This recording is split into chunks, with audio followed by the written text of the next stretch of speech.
Welcome back to my channel fine maths classes. So ഇന്നത്തെ ക്ലാസ്സിൽ നമ്മൾ പഠിക്കാൻ പോകുന്നത് 10th ചാപ്റ്റർ സർക്കിൾസിൻ്റെ ഒരു 5 മാർക്ക് ക്വസ്റ്റ്യൻ ആണ് കേട്ടോ. ഇന്നത്തെ ക്ലാസ്സിൽ നമ്മൾ ഡിസ്കസ് ചെയ്യുന്നത്. അപ്പോൾ എൻ്റെ ചാനൽ കാണുന്നവർ സബ്സ്ക്രൈബ് ചെയ്യാനും ലൈക്ക് ചെയ്യാനും കമൻറ്റ് ചെയ്യാനും മാക്സിമം ഷെയർ ചെയ്ത് സപ്പോർട്ട് ചെയ്യാനും മറന്നു പോകരുത്. ഓക്കെ, അപ്പോൾ നമ്മുടെ ക്വസ്റ്റ്യൻ ഇതാണ്. In the given figure ABC is a right angle triangle right angled at A with AB is equal to 6 cm and AC is equal to 8 cm. Then a circle with center O has been inscribed in the triangle. Calculate the value of R, the radius of the inscribed circle. അപ്പോൾ എന്താ നമ്മുടെ ക്വസ്റ്റ്യനിൽ പറഞ്ഞിരിക്കുന്നത്? അതായത് നമുക്കിവിടെ ഒരു figure തന്നിട്ടുണ്ട്, ABC എന്ന് പറയുന്ന ഫിഗർ. ഓക്കെ, എന്നിട്ട് എന്താ പറഞ്ഞിരിക്കുന്നത്? ഇതൊരു റൈറ്റ് ആംഗിൾഡ് ട്രയാങ്കിൾ ആണെന്ന് പറഞ്ഞിട്ടുണ്ട്. എ എന്താണെന്നും പറഞ്ഞിട്ടുണ്ട്, റൈറ്റ് ആംഗിൾ, അതായത് 90 ഡിഗ്രി ആണെന്നും പറഞ്ഞിട്ടുണ്ട് അല്ലേ. റൈറ്റ് ആംഗിൾഡ് അറ്റ് എ എന്നാണ് പറഞ്ഞിരിക്കുന്നത്. അപ്പോൾ എ എന്താണ്? 90 ഡിഗ്രിയുമാണ്. Okay, and with AB is equal to 6 cm. ABയുടെ വാല്യൂ എത്രയാണ്? 6 cm. ACയുടെ വാല്യൂ എത്രയാണ്? 8 cm. പിന്നെ എന്താണ്? O സെന്റർ ആയിട്ട് വരുന്ന ഒരു സർക്കിൾ ഇതിൻ്റെ ഉള്ളിൽ ഉണ്ട് എന്നും പറഞ്ഞിട്ടുണ്ട്. Okay, and calculate the value of R. അപ്പം നമ്മൾ കണ്ടുപിടിക്കേണ്ടുള്ളത് ഈ സർക്കിളിൻ്റെ റേഡിയസ് ആണ് കണ്ടുപിടിക്കേണ്ടുള്ളത്. ഓക്കെ, അപ്പോൾ എങ്ങനെ നമ്മൾ കണ്ടുപിടിക്കും? കണ്ടോ, calculate the value of R, the radius of the inscribed circle. അതായത് ഈ ട്രയാങ്കിളിൻ്റെ ഉള്ളിൽ വരുന്ന ഈ സർക്കിളിൻ്റെ റേഡിയസ് കണ്ടുപിടിക്കാനാണ് നമ്മളോട് പറഞ്ഞിരിക്കുന്നത്. എങ്ങനെ നമ്മൾ കണ്ടുപിടിക്കും ഇതിൻ്റെ റേഡിയസ്? പറഞ്ഞുതരാം കേട്ടോ. ഓക്കെ, ഫസ്റ്റ് ഓഫ് ഓൾ നമുക്ക് തന്നിരിക്കുന്നതെന്നൊക്കെ എടുത്ത് എഴുതാം. എന്തൊക്കെയാണ് തന്നിരിക്കുന്നത്? AB 6 cm എന്ന് തന്നിട്ടുണ്ട്. ദെൻ AC 8 cm എന്ന് നമുക്കിവിടെ തന്നിട്ടുണ്ട്. ഓക്കെ, ഇനി നമുക്ക് BCയുടെ വാല്യൂ നമുക്കില്ല. അത് നമുക്ക് എങ്ങനെ കണ്ടുപിടിക്കാനായിട്ട് പറ്റും? ഇത് റൈറ്റ് ആംഗിൾഡ് ട്രയാങ്കിൾ ആണ്. അപ്പോൾ പൈതഗോറസ് തിയറം യൂസ് ചെയ്തിട്ട് നമുക്ക് എന്തിൻ്റെ വാല്യൂ കണ്ടുപിടിക്കാം? BCയുടെ വാല്യൂ നമുക്ക് കണ്ടുപിടിക്കാം. ഓക്കെ, അപ്പോൾ നമുക്ക് ബൈ യൂസിങ് പൈതഗോറസ് തിയറം, ഇത് ഇത്രയും ഗിവൺ ആണ് കേട്ടോ. Okay, given by using Pythagoras theorem. Pythagoras തിയറത്തിൽ പഠിക്കുന്നത് hypotenuse square is equal to base square plus altitude square. ഇവിടെ ഹൈപ്പോട്ടിന്യൂസ് ഏതാണ്? BC അല്ലേ. ഈ 90 ഡിഗ്രിക്ക് ഓപ്പോസിറ്റ് കിടക്കുന്ന സൈഡിനെയാണ് നമ്മൾ ഹൈപ്പോട്ടിന്യൂസ് എന്ന് വിളിക്കുന്നത്. അപ്പോൾ BC ആണ് നമ്മുടെ ഹൈപ്പോട്ടിന്യൂസ്. അപ്പോൾ BC square is equal to base എന്താണ്? AB. അപ്പോൾ AB സ്ക്വയർ പ്ലസ് ആൾട്ടിറ്റ്യൂഡ് എന്താണ്? AC square. Okay, then is equal to AB 6 ആണ്, അതിൻ്റെ സ്ക്വയർ പ്ലസ് AC 8 ആണ്, അതിൻ്റെ square is equal to 36 plus 64. Okay, ഇത് എന്തിൻ്റെ വാല്യൂ ആണ്? BC square. അപ്പോൾ is equal to BC square is equal to 36 plus 64 എത്രയാണ് കിട്ടുന്നത്? 100. അപ്പോൾ BCയുടെ വാല്യൂ എന്ന് പറയുമ്പോൾ നമ്മൾ 100ൻ്റെ റൂട്ട് കാണണം. അത് എത്രയാണ്? 10 അല്ലേ. അപ്പോൾ 10 cm. അപ്പോൾ BCയുടെ വാല്യൂ ഇപ്പം നമുക്ക് കിട്ടി. എത്രയാണ് കിട്ടിയത്? 10 cm. ഓക്കെ, ഇനി എങ്ങനെയാണ് നമ്മൾ അടുത്ത രീതിയിൽ കണ്ടുപിടിക്കാനായിട്ട് പോണത്? അതായത് ഈ ഒരു ഇതൊരു വലിയ ട്രയാങ്കിൾ ആണ് ABC എന്ന് പറയുന്നത്. ഓക്കെ, അതിൻ്റെ ഏരിയ എന്ന് പറയുന്നത് ഇപ്പം നമ്മളിവിടെ ഈ OA തമ്മിൽ യോജിപ്പിക്കുകയാണ്. കണ്ടോ, മിസ് OA തമ്മിൽ യോജിപ്പിച്ചു. അതേപോലെ തന്നെ മിസ് OB തമ്മിൽ എന്ത് ചെയ്തു? ജോയിൻ ചെയ്തു. ഓക്കെ, അപ്പോൾ ഇപ്പോൾ ഇവിടെ നമുക്ക് 3 ട്രയാങ്കിൾസ് കിട്ടുന്നില്ലേ? അത് ഏതൊക്കെയാണ് ആ ട്രയാങ്കിൾസ്? AOC. ഓക്കെ, അടുത്തത് AOB, അടുത്തത് BOC. അങ്ങനെ 3 ട്രയാങ്കിൾസ് കിട്ടുന്നില്ലേ? അപ്പോൾ നമ്മൾ ഇവിടെ പറയാൻ പോണത് എന്താണെന്ന് വെച്ചാൽ ഈ വലിയ ട്രയാങ്കിളായ ABCയുടെ ഏരിയ എന്ന് പറയുന്നത്, ഇപ്പം മിസ് 3 ട്രയാങ്കിൾ പറഞ്ഞില്ലേ, അതുങ്ങളുടെ ഏരിയ തമ്മിൽ ആഡ് ചെയ്യുന്നതിന് ഈക്വൽ ആയിട്ടാണ് വരുന്നത്. ആണല്ലോ അല്ലേ? ഈ വലിയ ട്രയാങ്കിളിൻ്റെ ഏരിയ എന്ന് പറയുന്നത് ഇതിലിപ്പോൾ നമ്മൾ ഡിവൈഡ് ചെയ്ത് കിട്ടിയ, അതായത് നമ്മളിപ്പം 3 ട്രയാങ്കിൾസ് ഇപ്പോൾ ജോയിൻ ചെയ്തപ്പോൾ നമുക്ക് കിട്ടിയില്ലേ? ആ 3 ട്രയാങ്കിൾസിന്റെ ഏരിയ തമ്മിൽ ആഡ് ചെയ്യുന്നതിന് ഈക്വൽ ആയിരിക്കില്ലേ? അപ്പൊ അത് വെച്ചിട്ട് നമുക്ക് എന്ത് കണ്ടുപിടിക്കാൻ പറ്റും? ഇതിന്റെ റേഡിയസ് കണ്ടുപിടിക്കാനായിട്ട് പറ്റും. ഓക്കെ ആണ് എൻ്റെ മക്കൾസ്. പിന്നെ നമുക്കറിയാവുന്ന ഒരു കാര്യമാണ്, ഇത് റേഡിയസ് ആണ് അല്ലേ. ഓക്കെ, ഇതെന്താണ്? നമ്മുടെ ടാൻജൻ്റ് ആണ്. എങ്കിൽ ഇവിടുത്തെ ഈ ഒരു ആംഗിൾ എന്ന് പറയുന്നത് എത്രയായിരിക്കും? 90 ഡിഗ്രി ആയിരിക്കും അല്ലേ. അതേപോലെ ഇവിടെയും എന്താണ്? 90 ഡിഗ്രി. ഇവിടെ എന്താണ്? 90 ഡിഗ്രി. അപ്പോൾ ഇവിടെ നമുക്ക് ഈ 3 ട്രയാങ്കിൾസിൻ്റെയും ഏരിയ കണ്ടുപിടിക്കാനായിട്ട് എന്ത് ഫോർമുല യൂസ് ചെയ്യാനായിട്ട് പറ്റും? Half into base into height formula use ചെയ്യാനായിട്ട് പറ്റും. അപ്പോൾ അത് യൂസ് ചെയ്തിട്ടായിരിക്കും നമ്മൾ ഈ ഈ 3 ട്രയാങ്കിൾസിൻ്റെയും ഏരിയ കണ്ടുപിടിക്കുന്നത്. ക്ലിയർ? അപ്പോൾ നമുക്ക് ചെയ്തു തുടങ്ങാം. ഓക്കെ, അപ്പോൾ നമ്മൾ ആദ്യം എടുക്കുന്ന ട്രയാങ്കിൾ വലിയ ട്രയാങ്കിൾ അല്ലേ, ഏരിയ ഓഫ് ട്രയാങ്കിൾ ABC.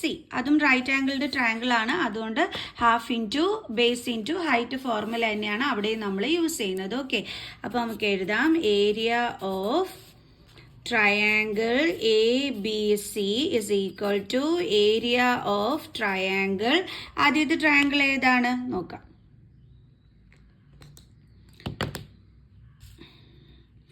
ആദ്യത്തെ ട്രയാങ്കിൾ എന്ന് പറയുന്നത് ഏത് വരും? AOC. ഇതേ മിസ് ഷെയ്ഡ് ചെയ്ത് കാണിക്കാം. ഇതാണ് ഒരു ട്രയാങ്കിൾ കേട്ടോ. മിസ് ഈ ഷെയ്ഡ് ചെയ്യുന്ന ഈ ഒരു ട്രയാങ്കിളാണ് ഫസ്റ്റ് ട്രയാങ്കിൾ എന്ന് പറയുന്നത്. ചില കുട്ടികൾക്ക് നമ്മൾ പെട്ടെന്ന് പറയുമ്പോഴത്തേക്കും മനസ്സിലാവില്ല. അപ്പോൾ ഇതാണ് ആദ്യത്തെ ട്രയാങ്കിൾ. ഏതാണ്? Triangle AOC. മിസ് ഷെയ്ഡ് ചെയ്തിരിക്കുന്നത്. ഓക്കെ, കാണാൻ പറ്റുന്നുണ്ടല്ലോ എൻ്റെ മക്കൾസിനാ ഷെയ്ഡ് ചെയ്തിരിക്കുന്നത് കണ്ടോ? AOC അതാണ് ഫസ്റ്റ് ട്രയാങ്കിൾ. മിസ് അപ്പോൾ അതോടെ അടുത്ത് എഴുതിയാണേ area of triangle AOC plus അടുത്തത് ഏരിയ ഓഫ് ട്രയാങ്കിൾ. അടുത്ത ട്രയാങ്കിൾ ഏതാണെന്നുള്ളത് മിസ് കാണിച്ചു തരാം. അടുത്ത ട്രയാങ്കിൾ എന്ന് പറയുമ്പോൾ ഇതാ ഈ ട്രയാങ്കിൾ കണ്ടോ, AOB കണ്ടോ മിസ്? ഇതാ ഈ സ്കെച്ച് വെച്ച് വരയ്ക്കുന്ന ട്രയാങ്കിൾ AOB. ഇത് കണ്ടോ, ഈ ട്രയാങ്കിളാണ് ഇനി അടുത്തത് വരുന്നത്. ഏതാണ്? AOB. Okay, triangle AOB plus അടുത്തത് ഏരിയ ഓഫ് ട്രയാങ്കിൾ. ഇനി ഒരു ട്രയാങ്കിളും കൂടിയുണ്ട്. അത് ഏത് ട്രയാങ്കിൾ വരുമെന്ന് അറിയാവോ? Triangle BOC. ഇപ്പം അതെന്ത് വെച്ചിട്ട് നിങ്ങളെ കാണിച്ചു തരും. അപ്പം മിസ് അടുത്തത് ഷെയ്ഡ് ചെയ്യാൻ പോകുന്നത് BOC. ഇതാണ് BOC എന്ന് പറയുന്നത്. കണ്ടോ ഈ ട്രയാങ്കിൾ? ഓക്കെ ആയില്ലേ? അപ്പോൾ ഏതാണ്? ഇതാ ഈ ഓറഞ്ച് കളർ വെച്ചിട്ടുള്ളത് BOC. ആ ട്രയാങ്കിളിൻ്റെ നെയിമാണ് മിസ് ഇനി അടുത്തതായിട്ട് എടുത്ത് എഴുതാൻ പോണത്. Area of triangle BOC. Okay, ഇനി നമുക്ക് എന്ത് ചെയ്യാം? നമ്മുടെ ഫോർമുലാസ് എടുത്ത് എഴുതാം. ഏരിയ ഓഫ് ട്രയാങ്കിൾ ABC എന്ന് പറയുമ്പം നമ്മൾ യൂസ് ചെയ്യുന്ന ഫോർമുല എന്താണ്? Half into base into height. അതേപോലെ തന്നെയാണ് ഈ 3 ട്രയാങ്കിൾസിൽ നമ്മൾ എന്ത് എടുക്കുന്നത്? Half into base into height തന്നെയാണ് നമ്മളിവിടെ യൂസ് ചെയ്യുന്നത്. ഓക്കെ, അപ്പോൾ നമ്മളത് നിരത്തി പിടിച്ച് എഴുതണ്ട അല്ലേ? ഓക്കെ, എല്ലാത്തിലും നമ്മൾ half into base into height എന്ന് എഴുതേണ്ടി വരും. സോ അപ്പോൾ നമുക്കൊരു കാര്യം ചെയ്യാം. യൂസ് ചെയ്യേണ്ടുള്ള ഫോർമുല മക്കൾസിന് മനസ്സിലായല്ലോ. അപ്പോൾ നമുക്ക് എഴുതാം half into area of triangle ABCയുടെ കാര്യമാണ് പറയുന്നത്.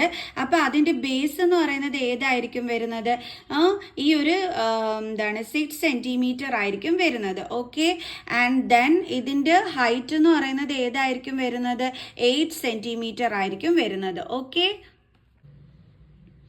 അപ്പോൾ നമുക്ക് അതൊക്കെ ഒന്ന് എടുത്ത് എഴുതാം. അതായത് ഹാഫ് ഇൻറ്റു ബേസ് ഏതാണ്? AB. അപ്പോൾ AB ഇൻറ്റു ഹൈറ്റ് എന്താണ്? AC ഇസ് ഈക്വൽ ടു അതേപോലെ അടുത്തത് area of triangle AOC. Half into base into height അല്ലേ? ഓക്കെ, അപ്പോൾ നമ്മൾ ഏരിയ ഓഫ് ട്രയാങ്കിൾ AOCയിലെ ബേസും ഹൈറ്റും ഏതൊക്കെയാണെന്നുള്ളതൊന്ന് നോക്കാം. അപ്പോൾ അതായത് AOC എന്ന് പറയുമ്പോൾ പെൻസിൽ വെച്ച് ഷെയ്ഡ് ചെയ്തിരിക്കുന്നത്. ഇത് നമ്മൾ നേരത്തെ പറഞ്ഞു അല്ലേ എന്താണ്? അപ്പം അതായത് ഇവിടെ ഇപ്പം നമ്മൾ P എന്നും ഇതിന് നമുക്ക് Q എന്നും പേര് കൊടുക്കാം. ഓക്കെ, അപ്പോൾ ഇതെന്താണ്? നമ്മുടെ റേഡിയസ് ആണ്. അപ്പോൾ ഇത് അതായത് ഇവിടെ എന്തായിരിക്കും വരുന്നത്? 90 ഡിഗ്രി ആയിരിക്കും വരുന്നത്. നമുക്ക് ഓൾറെഡി നമ്മൾ പറഞ്ഞിട്ടുള്ള കാര്യമാണ് അല്ലേ? അപ്പോൾ അതുകൊണ്ട് ഇവിടെ എന്താണ്? 90 ഡിഗ്രി ആയിരിക്കും വരുന്നത്. വെച്ചാൽ radius perpendicular to tangent at the point of contact എന്ന് നമ്മൾ പഠിച്ചിട്ടുണ്ടായിരുന്നു. ഇതാണ് നമ്മുടെ പോയിന്റ് ഓഫ് കോണ്ടാക്ട് എന്ന് പറയുന്നത്. അപ്പോൾ ഇവിടെ എന്താണ്? 90 ഡിഗ്രി ആയിരിക്കും. അപ്പോൾ അത് വെച്ചിട്ടാണ് നമ്മൾ AOC ഒരു റൈറ്റ് ആംഗിൾഡ് ട്രയാങ്കിൾ ആണെന്ന് പറഞ്ഞത്. അപ്പോൾ ഇവിടുത്തെ ഹൈറ്റ് എന്ന് പറയുന്നത് എന്തായിരിക്കും വരുന്നത്? OP എന്നായിരിക്കും വരുന്നത്. ഓക്കെ, ഇതിൻ്റെ ബേസ് എന്തായിരിക്കും വരുന്നത്? AC. ഓക്കെ, അപ്പോൾ AC ഇൻറ്റു OP എന്ന് വേണം നമ്മളിവിടെ കൊടുക്കാൻ. AC into OP. പ്ലസ് അടുത്തതും ഹാഫ് ഇൻറ്റു, ഇനി അടുത്ത ട്രയാങ്കിൾ ഏതാണ്? A O B. A O B എന്ന് പറയുമ്പോൾ ഈ യെല്ലോ കളർ ഷെയ്ഡ് ചെയ്തത് എ ഒ ബി. അതിൻ്റെ ഹൈറ്റ് എന്ന് പറയുന്നത് ഏതാ വരുന്നത്? ഈ ഒ ക്യു അല്ലേ? കാരണം ഇവിടെയും റേഡിയസ് പെർപെൻഡിക്കുലർ ടു എന്താണ്? ടാൻജന്റ് ആണ്. അപ്പോൾ ഇവിടെയും നമുക്ക് 90 ഡിഗ്രി ആണ് വരുന്നത്. അപ്പോൾ ഇവിടുത്തെ ഹൈറ്റ് എന്ന് പറയുന്നത് ഏതാണ് വരുന്നത്? O Q. ബേസ് എന്ന് വരുന്നത് ഏതാണ് വരുന്നത്? A B. അപ്പം A B into O Q plus അടുത്ത ട്രയാങ്കിൾ ഏതാണ്? Triangle B O C. അപ്പോൾ half into B O C. B O C എന്ന് പറയുന്നത് ഈ ഓറഞ്ച് കളർ ഷെയ്ഡ് ചെയ്തിരിക്കുന്നത്. അപ്പോൾ ഇവിടുത്തെ ഹൈറ്റ് എന്ന് പറയുന്നത് ഇത് വരും, കണ്ടില്ലേ? ഓക്കെ. അപ്പോൾ അതെന്താണ്? അതിൻ്റെ പേര് ഒ എസ്. ബേസ് ഏതാണ് വരുന്നത്? B C. അപ്പോൾ B C into O S. അപ്പോൾ ഹാഫ് ഇൻറ്റു, ഇനി വാല്യൂസ് സബ്സ്റ്റിറ്റ്യൂട്ട് ചെയ്യാം. എ ബിയുടെ വാല്യൂ എന്ന് പറയുന്നത് എത്രയാണ്? 6. ദെൻ ഇൻറ്റു എ സിയുടെ വാല്യൂ എന്ന് പറയുമ്പോൾ എത്രയാണ് വരുന്നത്? 8 അല്ലേ? അപ്പോൾ അതിവിടെ അടുത്ത് എഴുതി. Then is equal to half into then A C. A C എന്ന് പറയുന്നത് എത്രയായിരുന്നു? 8 into then O P. O P എന്ന് പറയുന്നത് എത്രയാണ്? 6 പ്ലസ് ഹാഫ് ഇൻറ്റു അടുത്തത് എ ബി. എ ബി എന്ന് പറയുന്നത് അത് എത്രയായിരുന്നു? 6 into O Q. O Q എന്ന് പറയുന്നത് എത്രയാണ്? 6 plus half into then B C. B C എന്ന് പറയുന്നത് അത് എത്രയാണ്? 10 ഇൻറ്റു ഒ എസ് എന്ന് പറയുന്നത് 6. ഓക്കെ. ഇനി ഇതേ ഇതും ക്യാൻസൽ ആയി പോകും. അപ്പോൾ 3. ദെൻ 3 ഇൻറ്റു 8 എത്ര കിട്ടും? 24 ഇസ് ഈക്വൽ ടു ഇതും ക്യാൻസൽ ചെയ്യാൻ പറ്റും. അപ്പോൾ 4R പ്ലസ് അടുത്തത് ഇതും ക്യാൻസൽ ചെയ്യാൻ പറ്റും. അപ്പം 3R പ്ലസ് അടുത്തത് ഇതും ക്യാൻസൽ ചെയ്യാൻ പറ്റും. അപ്പം 5R. Okay, then 24 is equal to 4 plus 3, 7. 7 plus 5, 12R. Okay, ഇനി നമുക്ക് 12നെ ഇങ്ങോട്ട് എന്ത് ചെയ്യാം? ട്രാൻസ്പോസ് ചെയ്യാം. അപ്പോൾ 24/12 is equal to R. Then 2 is equal to R. Then R is equal to, അപ്പോൾ എത്രയാണ് കിട്ടിയത്? 2 cm. R എന്ന് പറയുന്നത് എന്തായിരുന്നു? നമ്മുടെ സർക്കിളിൻ്റെ റേഡിയസ് അല്ലേ? അപ്പോൾ നമുക്ക് എഴുതാം therefore radius of the inscribed circle is equal to എത്ര വരും? 2 cm. ഓക്കെ, ഇത്ര ഉണ്ടായിരുന്നുള്ളൂ. അപ്പോൾ ഇതാണ് നമ്മുടെ ഒരു 5 മാർക്സ് ക്വസ്റ്റ്യൻ ആണ്. അപ്പോൾ ആരും തെറ്റിക്കാതെ കറക്റ്റായിട്ട് എല്ലാവരും ചെയ്തോണം. സോ നെക്സ്റ്റ് ക്വസ്റ്റ്യനുമായിട്ട് അടുത്ത വീഡിയോയിൽ കാണുന്നത് വരെ ബൈ.